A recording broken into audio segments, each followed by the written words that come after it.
Hello friends, जय माता दी। कैसे हैं आप सब दोस्तों। महाशिवरात्रि का पावन पर्व आ रहा है, महारात्रि आ रही है, मोहरात्रि आ रही है और भोलेनाथ शिव शंकर की सबसे खास रात्रि महाशिवरात्रि का पावन पर्व है, जिसका इंतज़ार भोले का हर भक्त बड़े ही बेसब्री से कर रहा है।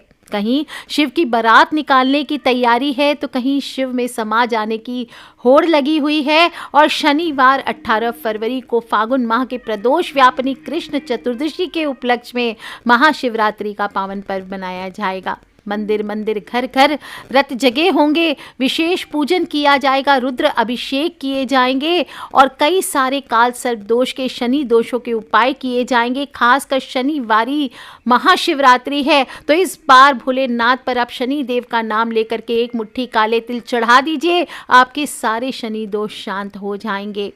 कोई भी प्रकार के जीवन में आपके किसी भी प्रकार का किया धरा हो, कोई प्रकार की समस्या हो, बाधा हो, आर्थिक नुकसान हो, इस दिन भोलेनाथ को मनाने के लिए विशेष उपाय किए जाते हैं। विशेष रूप से भोलेनाथ को सांसारिक इच्छाओं का मूल माना गया है और हर व्यक्ति के मन में धन, संपन्नता, भौतिक सुख बटोरने की ज़्यादा से ज़्यादा इच्छा रहती है।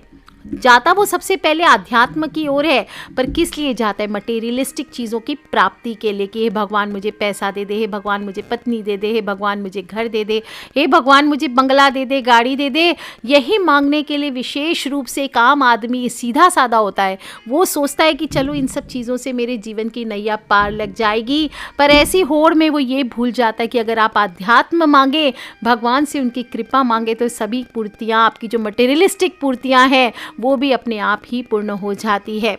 आजकल लोग धर्म को पॉपुलैरिटी और धन कमाने का शॉर्टकट समझते हैं। ज्ञान हो ना हो, बस दो चार इधर उधर से ज्ञान बटोरो, कुछ भी बोलो, लोग पीछे भागेंगे। तो ऐसे आध्यात्म में नहीं जाना है, सच में शिव से कनेक्ट होने के प्रयास करना है। और शिवरात्रि की बात करें तो पौराणिक मतों के अनुसार महाशिवरात्रि पर्व आज का नहीं है, वैदिक काल से मनाया जाता है। और इवन माता लक्ष्मी देवी, सरस्वती, गायत्री, सीता मैया, पार्वती जी और रति ने भी विधिवत शिवरात्रि का व्रत किया है। फागुन माह के कृष्ण पक्ष की चतुर्दशी को मनाई जाती है और महाशिवरात्रि शिव और शक्ति के मिलन की रात भी मानी गई है। कहा जाता है जब दक्ष प्रजापति के विश्व यज्ञ में सती के आत्मदाह के बाद निरंकार का अलख जगाया था, महादेव युगों तक घोर तपस्या में लीन हो गए थे और समय के साथ सती ने हिमालय की पुत्री के रूप में पार्वती बनकर फिर से शिव मिलन हेतु जन्म लिया। परंतु महादेव वर्षों तक अपनी उसी तपस्या में लीन रहे थे। देवगणों ने पार्वती और शंकर के मिलन हेतु महादेव की तपस्या को भंग करने के लिए कामदेव का भी चयन किया और कामदेव और रति ने महादेव को रिझाकर समाधि से जगाने का असफल प्रयास किया। अंततः कामदेव ने महादेव पर काम पुष्प के बाण छोड़कर उनकी तपस्या भंग कर दी। क्रोधित महादेव ने अपने तीसरे नेत्र की ज्वाला से कामदेव को भस्म कर दिया। परंतु कामदेव का असर तब तक हो चुका था और इसी वजह से महादेव पार्वती की ओर आसक्त हुए और दोनों का विवाह संपन्न हुआ और महाशिवरात्रि के प्रदोष काल में ही शंकर पार्वती का विवाह हुआ था। प्रदोष काल में महाशिवरात्रि तिथि में कहा जाता है सर्व ज्योतिर्लिंगों का भी प्रादुर्भाव हुआ था और सर्वप्रथम ब्रह्मा और विष्णु जी ने महाशिवरात्रि पर ही शिवलिंग पूजन किया था। आज भी महाशिवरात्रि की उपासना तन मन धन से जुड़ी कामनाओं में आने वाली बाधाओं को दूर करती है। दुख, दरिद्रता, धन के अभाव को दूर कर धन हो, संतान हो, निरोगी काया को प्रदान करती है, मनुष्य को वैभवशाली बनाती है, संपन्न बनाती है। और इस दिन महाशिवरात्रि की शाम को प्रदोष काल में शिवालय में जाकर या घर पर ही आपके पास शिवलिंग हो तो शिवलिंग पर या फिर शिव जी के शिव परिवार का कोई चित्र हो तो आप उसको भी स्थापित करके पूजा कर सकते हैं। शिवलिंग हो तो शिवलिंग का जल, दूध आदि से अभिषेक कीजिए। जो लोग भी निरोगी काया आज के युग में हेल्थ इज़ वेल्थ, क्योंकि कोरोना होने के बाद से कब किसको कौन सी महामारी फैलेगी, कौन सी बीमारी फैलेगी, ऐसे में निरोगी काया सर्वश्रेष्ठ हो गई है। सबसे पहले हेल्थ इज़ वेल्थ हो गया है। तो निरोगी काया अगर आप चाहते हैं तो शिवलिंग पर शहद से इस बार अभिषेक कीजिए। लाल चंदन हो तो लाल चंदन से भोले बाबा का जल से अभिषेक करके, पंचामृत से अभिषेक करके तिलक कीजिए। लाल चंदन ना हो तो सफ़ेद चंदन में ही 2 बूंद केसर डाल लीजिए और फिर उसको घस करके लाल करके बाबा को अर्पित कीजिए, भोले बाबा को अर्पित कीजिए। ध्यान रखें, भोले बाबा पर आपको कुमकुम, हल्दी ये नहीं चढ़ाना है। अष्टगंध चढ़ा सकते हैं, चंदन से तिलक कर सकते हैं। और फिर इसके बाद आपको भोले बाबा को बेलपत्र हुआ, सफ़ेद आंकड़े के पुष्प हुए, इनसे श्रृंगार करना चाहिए। विशेष रूप से इस वीडियो में ये भी बता देती हूँ कि कौन कौन से पुष्प, बहुत लोग प्रश्न करते हैं कि कौन कौन से पुष्प, केतकी और केवड़ा सब जानते हैं कि नहीं चढ़ाना है, पर भोले बाबा के प्रिय पुष्प कौन से हैं इस पर बहुत कम लोग बात करते हैं। तो बता देती हूँ आपको, सबसे प्रिय भोलेनाथ को आंकड़े का पुष्प और शमी का पुष्प है, बेला का फूल प्रिय है, अलसी का फूल प्रिय है। और विशेष रूप से आंकड़े का पुष्प अगर मिलता है, सफ़ेद आंकड़े का, जिसको मदार भी कहते हैं, तो कहा जाता है भोलेनाथ तुरंत प्रसन्न हो जाते हैं और मोक्ष की प्राप्ति होती है। कनेर का पुष्प भी भगवान शिव ही नहीं, सभी देवी देवताओं को चढ़ाया जाता है। दैविक दृष्टि से भगवान शिव का सबसे प्रिय फूल इसको भी बताया गया है और इससे मनुष्य को मन चाहा धन लाभ प्राप्त होता है। कौन सा पुष्प? कनेर का पुष्प चढ़ाने से, तो वो चढ़ाइए। आपको अगर अगस्त के पुष्प मिलते हैं तो ये शिव की उपासना में सबसे श्रेष्ठ माने गए हैं। मान सम्मान में, यश में वृद्धि चाहिए तो अगस्त के पुष्प आपको चढ़ाने चाहिए। अगस्त के पेड़ का कई जगह अलग अलग नाम भी होता है, कहीं हतिया, मुनि वृक्ष, वंगसेन आदि नामों से भी जाने जाते हैं। और इसी पुष्प के वृक्ष के नीचे अगस्त मुनि ने बैठकर तपस्या की थी, इसलिए इसको अगस्त कहा जाता है। अच्छा, हर सिंगार का फूल बड़े आसानी से मिल जाता है। पारिजात या शिवली भी कहते हैं इस फूल को, सफ़ेद रंग का होता है और नारंगी कलर की, ऑरेंज कलर की डंडी होती है, बड़ी आसानी से मिलती है। रात में खिलते हैं ये पुष्प, तो इस फूल को महादेव पर भी अर्पित करने से साधक के सुख और वैभव में वृद्धि होती है। धतूरा तो बताने की ज़रूरत ही नहीं है, भांग धतूरा तो भोलेनाथ को अत्यंत प्रिय ही है। और धतूरा के पुष्प अगर मिल जाते हैं तो इससे संतान सुख की प्राप्ति, अगर नहीं हो रही है तो संतान सुख की प्राप्ति होती है। दुख दारिद्र दूर करना है तो जूही के पुष्प चढ़ा सकते हैं भोलेनाथ को, इससे कभी भी घर में अन्न धन की कमी नहीं होती है, दरिद्रता आपके घर से कोसों दूर रहती है। और चमेली का पुष्प, ये भी वेदों में जिक्र आता है कि चमेली के फूल से शिवलिंग की पूजा करने पर मनुष्य के जीवन में नकारात्मक ऊर्जा बहुत बहुत दूर चली जाती है और सकारात्मक ऊर्जा का प्रवाह बढ़ता है। बस ध्यान रखना है, केतकी और केवड़ा ये 2 पुष्प नहीं चढ़ाने हैं, तुलसी नहीं चढ़ानी है भोलेनाथ पर, ये ध्यान रखें। इस प्रकार से फूलों से श्रृंगार करें बाबा पर और फिर धूप दीप करें। गाय के घी का चौमुखा दिया हो सकता है तो वो जलाइए, नहीं तो कम से कम नॉर्मल ही आप सरसों के तेल का या तिल का तेल का दिया जला सकते हो। ध्यान रखना है, इस बार शनिवारी महाशिवरात्रि है तो अपने दीपक में काले तिल थोड़े से ज़रूर डालने हैं ताकि हर प्रकार के शनि दोषों से आपको मुक्ति मिल सके। और इस प्रकार से चौमुखा दिया आप चाहे तो गाय के घी से जला सकते। तगर की धूप करनी चाहिए, तगर की धूप आप किसी भी पूजा शॉप में जाएंगे तो आपको तगर आप मांगेंगे तो उसको गोबर के कंडे पर जलाकर आप धूप कर सकते हैं, या फिर रेडीमेड तगर की धूप मिले तो वो लीजिए। अत्र जरूर चढ़ाइए। अत्र कौन सा चढ़ाना चाहिए? सबसे श्रेष्ठ होता है शिव जी की पूजा में चंदन का इत्र, ये चढ़ाइए। गंध चढ़ाइए, थोड़े से चावल चढ़ाइए, अक्षत चढ़ाने चाहिए। चावल कैसे? बिना टूटे हुए, संपूर्ण चावल होने चाहिए। धतूरा हुआ, बेलपत्र है, शमी के पुष्प अगर मिलते हैं, शमी के पुष्प, शमी के पत्ते, ये श्रेष्ठ है। और शनिवारी महाशिवरात्रि है तो इससे शनि के दोषों से भी मुक्ति मिलेगी, ये चढ़ाइए। थोड़ा सा नैवेद्य अर्पित करिए। नैवेद्य में आप भोले बाबा को कोई भी खीर हुआ, ताल मखाने की, या जो भी आप चाहते हैं, केला हुआ, फल फ्रूट्स हुआ, आप ये ले जा करके अर्पित कर सकते हैं। मौसमी फल अर्पित करें। और अगर आपकी कुंडली में काल सर्प दोष है तो काल सर्प दोष के कुप्रभाव को करने के लिए 12 धतूरे, गिन लीजिए, 12 धतूरे आपको शिवलिंग पर जरूर अर्पित करने चाहिए। और उसके बाद वहीं बैठ करके एक विशेष मंत्र बोलना है, आगे बताऊंगी, इसका जप कीजिए। बाद में धतूरों को आपको क्या करना है, या तो पीपल के नीचे रख देना है या जल प्रवाह कर देना है।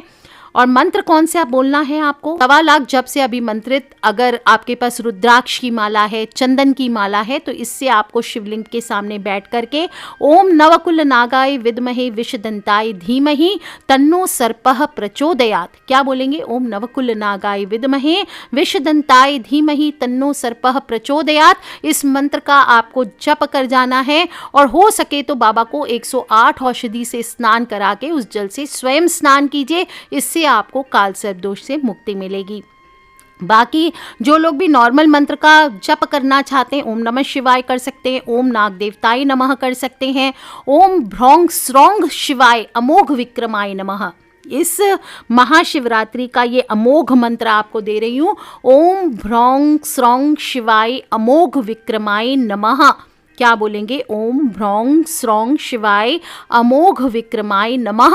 इस मंत्र का आपको जप कर लीजिए। देखिए आप कम से कम 108 माला कर सके पूरे दिन रात मिला के तो बहुत अच्छा, कम से कम 11 माला आपको ज़रूर करनी है। आप देखिए, और नहीं तो आप श्रीम, जो लोग भी पैसे के लिए, धन के लिए करना चाहते हैं, वो क्या बोलेंगे?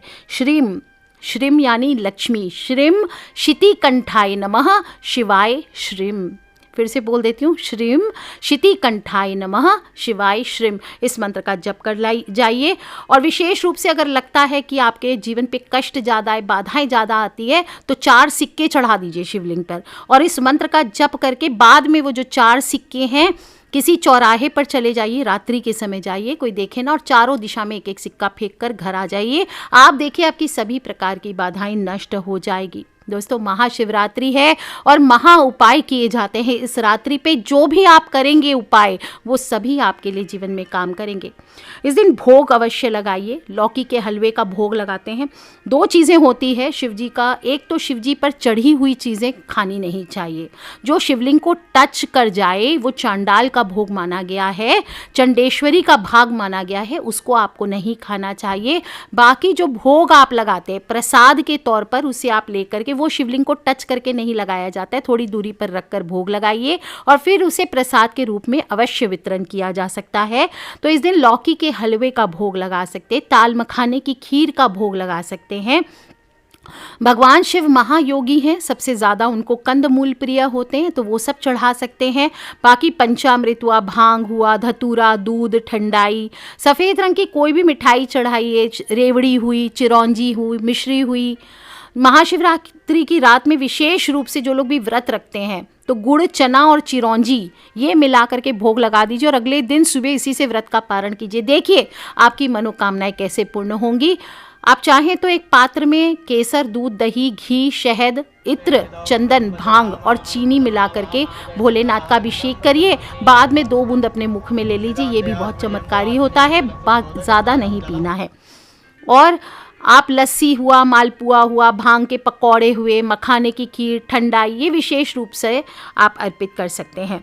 अब फाइनल चीज़ बता देती हूँ कि शिवलिंग पर चढ़ा हुआ भोग नहीं खाया जाता, लेकिन अगर आपके जीवन में नकारात्मक ऊर्जा ज़्यादा आ रही है, प्रभाव ज़्यादा हो रहा है, समस्याएं ज़्यादा है, तो आपको क्या करना है? खीरा ककड़ी लेकर के जाना है। अपने साथ 1.25 किलो खीरा ककड़ी ले जाइए और उसको शिवलिंग पर अर्पित कर देना है। सारी पूजा करने के बाद वहीं बैठ करके ओम शीतकंठाय नमः, ओम शीतकंठाय नमः, ओम शीतकंठाय नमः, इस मंत्र का जप करके कम से कम 108 बार फिर उस खीरे को, ककड़ी को ले लीजिए, अपने साथ घर ले आइए और घर में सभी लोग इसको काट करके खा लीजिए। आप देखेंगे एक तो आप लोगों के जीवन में सभी मनोकामनाएं जो है उसके लिए आपको रास्ता मिलेगा। जो बाधाएं आ रही थी वो दूर होंगी और साथ ही साथ आपकी कोई भी विशेष रूप से नकारात्मक ऊर्जा ने घर किया हो, किसी ने आपके घर पे किया धरा हो कुछ, तो वो सभी दूर हो सकते हैं।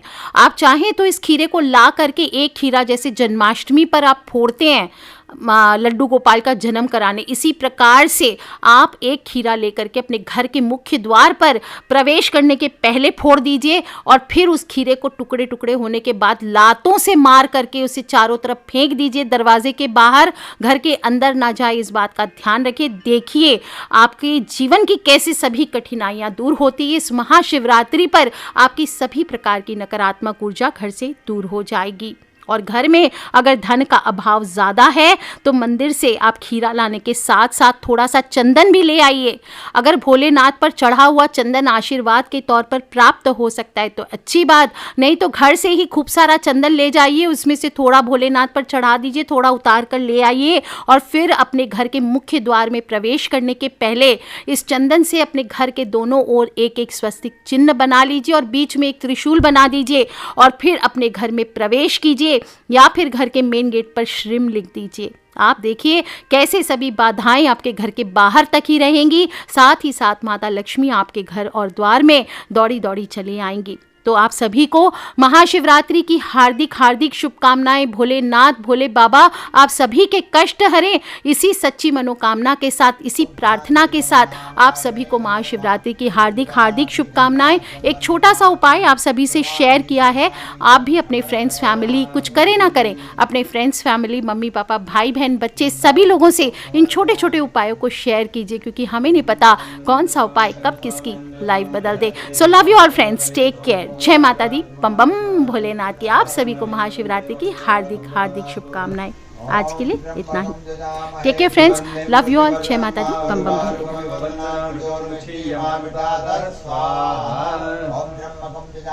सुगंधिं पुष्टिवर्धनम् उर्वारुकं वन्दनामृत्योर्मुक्षीयमामृतात् स्वाहा।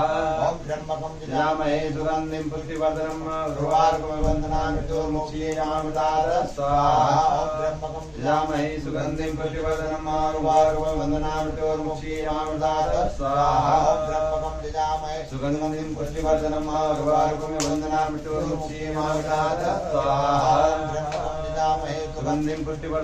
उर्वारुकं वन्दनामृत्योर्मुक्षीयमामृतात् स्वाहा। सुगंधिं पुष्टिवर्धनम् उर्वारुकं वन्दनामृत्योर्मुक्षीयमामृतात् स्वाहा।